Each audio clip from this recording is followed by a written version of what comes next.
and welcome to the River Hill Current. I'm Babiha Kaur, and I'm joined by Claire Fagan, Riley Gonzalez, and Sanjana Jain.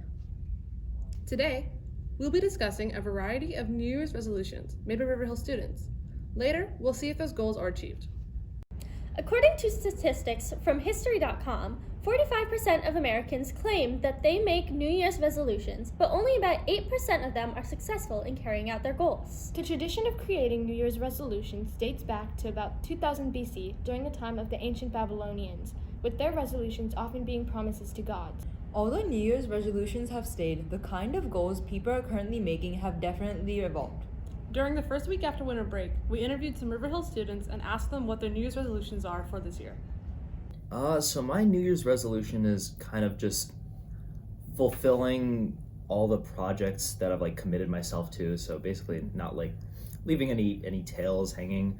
I have a bad habit of starting a lot of things and then just not finishing them. I have 3 uncompleted projects that I have on my desk. You gotta finish those. Procrastinate less. I think that's also really good. That would probably come with using my phone less and getting things done quicker.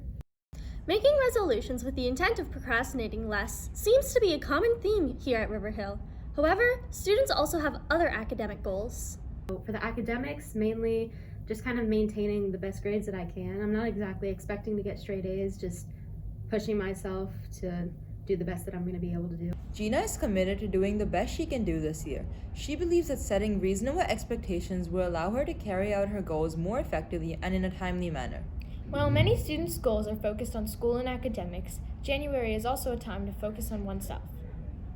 Socializing is also a way to kind of keep your mental health up as well, because the school that we're in, it's so academically hard on everybody. So kind of having that one stress relief of hanging out with friends and everything, I think that can make the difference.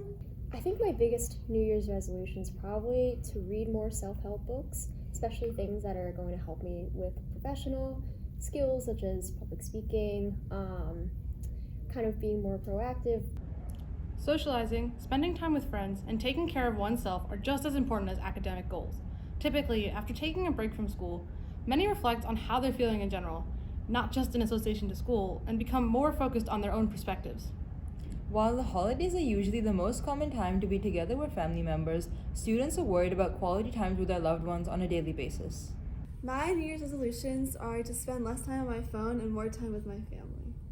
Adelaide's struggle is well known by several teenagers who can't resist the dopamine that they experience from being on their phones. However, teens have realized that not scrolling through social media is a small price to pay for quality time with their loved ones. And then socially, just having some good hanging out with friends more, because I know that kind of at the beginning of the year I was stressed, so I didn't exactly hang out with friends as much as I would like to.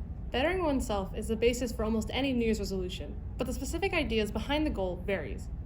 Usually, exercising more and eating healthy are the most sought after. I like to exercise more, so I wrote something like exercise 4 times a week, at least. And the other one I kind of recently made was I want to start packing my own lunch, because I gotta learn how to cook. Recently I've been doing running, and so just keeping up with that on the schedule that I've set for myself. A lot of people struggle with their resolutions, but these students have a plan to keep up. We've heard a wide range of different strategies. Jalen's plan is to keep organized by writing down notes. I think writing things down helps a lot. Recently, instead of having a traditional agenda book, I've just had a blank notebook and I write down everything I need to do for the day and things I want to remember. While some find it helpful to have a physical place to organize their thoughts, technology can also be useful in tracking goals and quitting bad habits. I set a timer on TikTok and stuff like that, so it'll tell me when 15 minutes or 20 minutes is up. A lot of cell phones have this feature. They let you set how long you'll be allowed to be on the app before it shuts down. Grace also uses her phone to help with her New Year's resolution.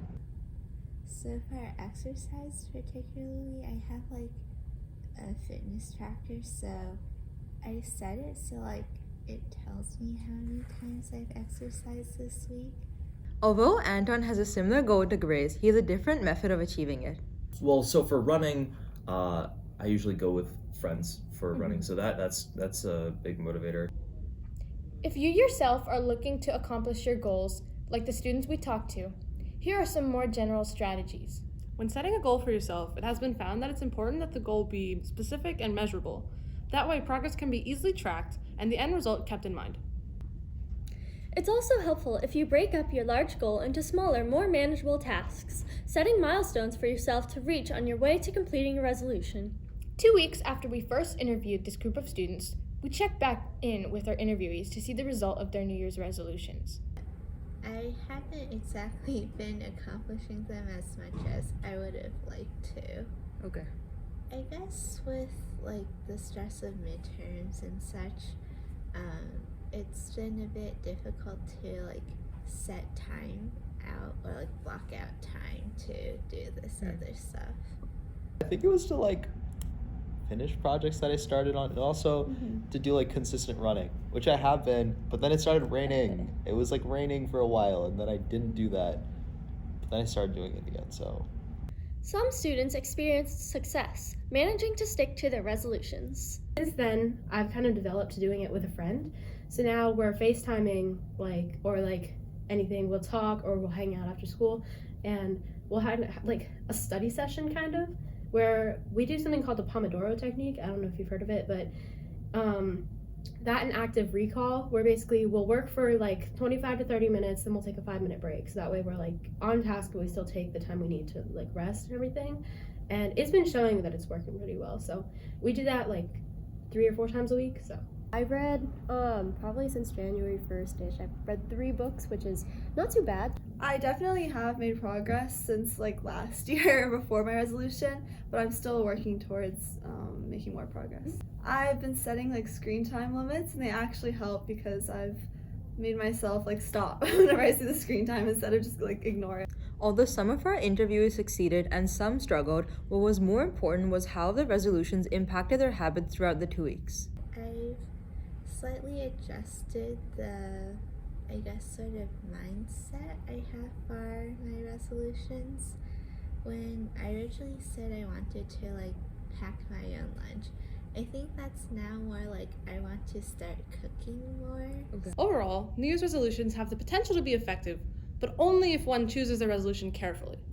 I think if you set modest expectations for yourself, you'll usually achieve your resolution. But if it's not really something that you like. The larger the goal, the more like enticing it is, I guess you could say. But it's not really achievable then. So I guess it's balancing between something that's achievable and something that makes you want to work towards something. Whether you made a New Year's resolution or not this year, Riverhill Journalism hopes that you will always strive to improve in the future. Self-reflection is important, and just the action of identifying your goals is useful.